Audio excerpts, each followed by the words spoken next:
Hello friends, मैं हूं पूजा श्रीवास्तव और स्वागत करती हूं आप सभी का आपके अपने चैनल शिक्षा डायरी पर। फ्रेंड्स, आज की मैं इस वीडियो में बात करने जा रही हूं आपके साथ जो EMRS के द्वारा वैकेंसी आई है TGT की, इस पर हम डिटेल में डिस्कस करने वाले हैं। तो अगर आप इस चैनल पर नए हैं तो प्लीज़ वीडियो पर लाइक शेयर सब्सक्राइब ज़रूर कर दीजिएगा। फ्रेंड्स, तो हम जानेंगे कि क्या एलिजिबिलिटी क्राइटेरिया है, आपका एग्ज़ाम पैटर्न क्या है और एज लिमिट क्या रहने वाली है आपकी EMRS TGT के लिए। तो फ्रेंड्स, इस वीडियो को आप लास्ट तक ज़रूर देखिएगा, क्योंकि जो एलिजिबिलिटी क्राइटेरिया है यहाँ पे पोस्ट को लेकर, तो यहाँ पे जो काफ़ी डिटेल में जो एलिजिबिलिटी क्राइटेरिया बताया हुआ है, तो प्लीज़ वीडियो को लास्ट तक जरूर देखिएगा। मैं शॉर्ट ब्रीफ में बताने वाली हूँ और आपको नोटिफिकेशन में क्या लिखा है वो भी बताऊँगी। तो फ्रेंड्स, जो आपका एग्ज़ाम है वो आपका OMR बेस्ड होगा, मतलब जो आपका एग्ज़ाम है वो ऑब्जेक्टिव बेस्ड होगा।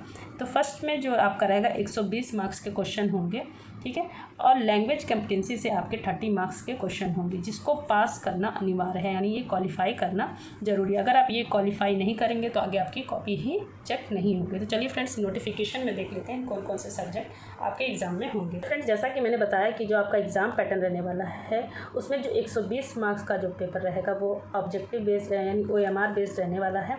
और जो 30 मार्क्स का आपका पेपर है लैंग्वेज कॉम्पिटेंसी टेस्ट जो होगी आपकी, उसको क्वालिफाई करना जरूरी है, यानी इसमें मिनिमम आपको 40% मार्क्स लाना ज़रूरी है। इसको क्वालिफाई करना ज़रूरी है। अगर आप इसको क्वालिफाई नहीं करेंगे तो आपका जो नेक्स्ट पेपर, वो जो नेक्स्ट कॉपी रहेगी आपकी एग्ज़ाम की, वो चेक ही नहीं होगी, यानी इसको पास करना ज़रूरी है। आगे बात करते हैं कि क्या क्या सब्जेक्ट आएंगे, कितने नंबर के, वो भी देखते हैं। तो फ्रेंड्स, यहाँ पे आपका जो पार्ट 1 में रहेगा जनरल अवेयरनेस से आपके 10 नंबर के क्वेश्चन आने वाले हैं। रीजनिंग एबिलिटी से 10 नंबर के क्वेश्चन आएंगे। नॉलेज ऑफ ICT यानी कंप्यूटर, जनरल कंप्यूटर से आपके 10 नंबर के क्वेश्चन रहेंगे। टीचिंग एप्टीट्यूड से आपके 10 नंबर के क्वेश्चन रहने वाले हैं। अब पार्ट 5 जो है आपका वो डोमेन नॉलेज है, यानी किसी ने कोई इस सब्जेक्ट स्पेसिफिक सिलेबस लिया हुआ है SST वगैरह का, तो डिफ़िकल्ट लेवल का जो ग्रेजुएशन था वो अगर किया है तो वो 65 मार्क्स का वो आएगा। और ये जो आपका पैडागोजी है ये 10 नंबर की पैडागोजी आएगी। और 5 नंबर में से आपका जो NEP या खेलो इंडिया से जो government of for pets only, ये तीनों मिला के आपके 5 क्वेश्चन आएंगे, यानी टोटल जो आपका 80 मार्क्स का ये होगा। आगे जो लैंग्वेज कॉम्पिटेंसी से है वो मैं आपको दिखाती हूँ। ये आपका जो ऊपर रहेगा फर्स्ट पेपर में वो आपका 120 मार्क्स का रहेगा, जैसा कि मैंने आपको बताया। और जो नेक्स्ट रहेगा पार्ट 6, इसको क्वालिफाई करना ज़रूरी है, जो कि लैंग्वेज से है। इसमें आपका हिंदी लैंग्वेज, जनरल इंग्लिश रहेगा और एक जो रहेगा वो रीजनल लैंग्वेज आपका रहेगा, जो कि ये तीनों मिला के आपका 13 मार्क्स का होगा, जिसमें मिनिमम 40% मार्क्स आपको लाना ज़रूरी है, यानी सब में आप 4-4 नंबर लेके आएंगे। 4 नंबर नहीं, आपको अधिक ही ले आना है। यहाँ पे 40% जो है क्वालिफाई करना ही करना है आपका, ठीक है। तीनों लैंग्वेज से आपके 10-10 नंबर के क्वेश्चन आएंगे। और मैं यहाँ पे बता दूँ आपको कि जो आपका रीजनल लैंग्वेज है वो आपका क्या होगा। जैसे कि आपने किसी ने इंग्लिश फर्स्ट लैंग्वेज ली है, तो अगर रीजनल लैंग्वेज भी उसकी इंग्लिश है तो दोबारा से वो इंग्लिश भी ले सकता है या दोबारा से वो हिंदी भी ले सकता है, अपनी जो भी आपकी रीजनल लैंग्वेज है। ज़रूरी नहीं कि आपने एक बार कर दिया तो दोबारा नहीं कर सकते, लेकिन इसमें थोड़ा सा टफ लेवल का आएगा। ऐसा नहीं आएगा जो आपका फर्स्ट हिंदी लैंग्वेज वैसा नहीं होगा। रीजनल लैंग्वेज है तो थोड़ा सा कुछ चेंज आएगा। तो यहाँ पर ये 18 लैंग्वेज यहाँ पे दे रखी है।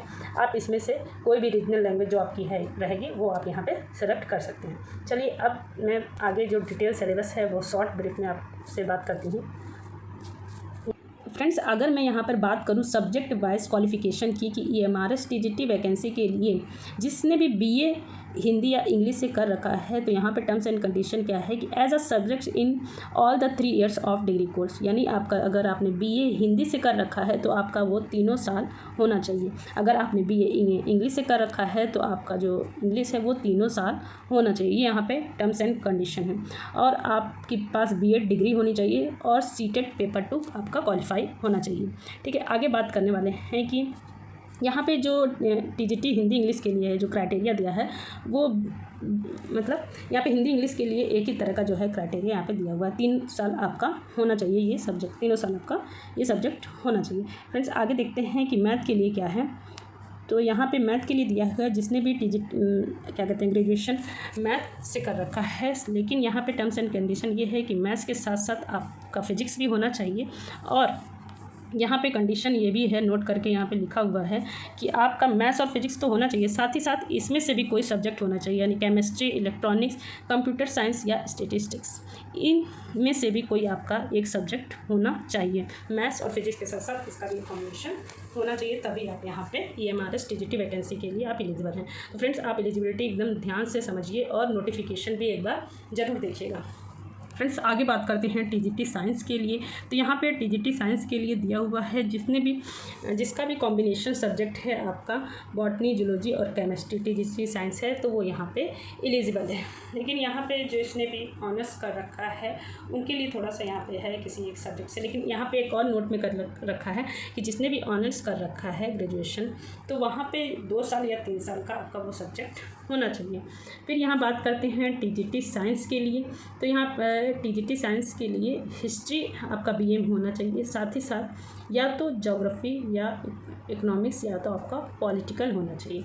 और जिसने भी BA आपका ज्योग्राफी से है अगर, तो साथ ही साथ इसमें से आपका तीनों में से किसी एक सब्जेक्ट का कॉम्बिनेशन होना चाहिए, हिस्ट्री, इकोनॉमिक्स या पॉलिटिकल से। फ्रेंड्स, और जिसका भी ये TGT सोशल साइंस है तो उसके लिए जो CTET है आपका पेपर 2 क्वालिफाई होना चाहिए SST से, ठीक है।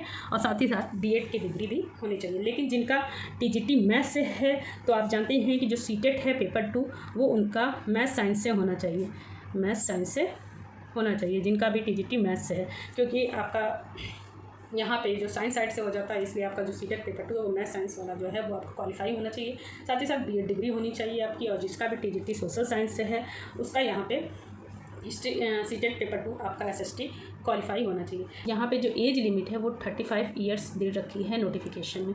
तो जिनकी भी जो भी अंडर 35 ईयर्स हैं या 35 ईयर्स के हैं तो वो यहाँ पे इस फॉर्म के लिए EMRS TGT वैकेंसी के लिए एलिजिबल हैं। फ्रेंड्स इस वीडियो में इतना ही। आई होप ये आपको जो मैंने डिटेल डिस्कस की है एलिजिबिलिटी क्राइटेरिया को लेकर और एग्जाम पैटर्न को लेकर, आई होप आपको अच्छे से समझ में आया होगा। अगर कोई डाउट है तो आप कमेंट सेक्शन में कमेंट कर सकते हैं, मैं पूरी कोशिश करूँगी कि मैं उसका रिप्लाई दे सकूँ। फ्रेंड्स, मिलते हैं आपसे नेक्स्ट वीडियो में कुछ नई अपडेशन के साथ। तब तक के लिए धन्यवाद। जय हिंद, जय भारत। फ्रेंड्स, इस वीडियो को आप लाइक, शेयर, सब्सक्राइब जरूर कर दीजिएगा और ज़्यादा से ज़्यादा शेयर करिए। Thank you.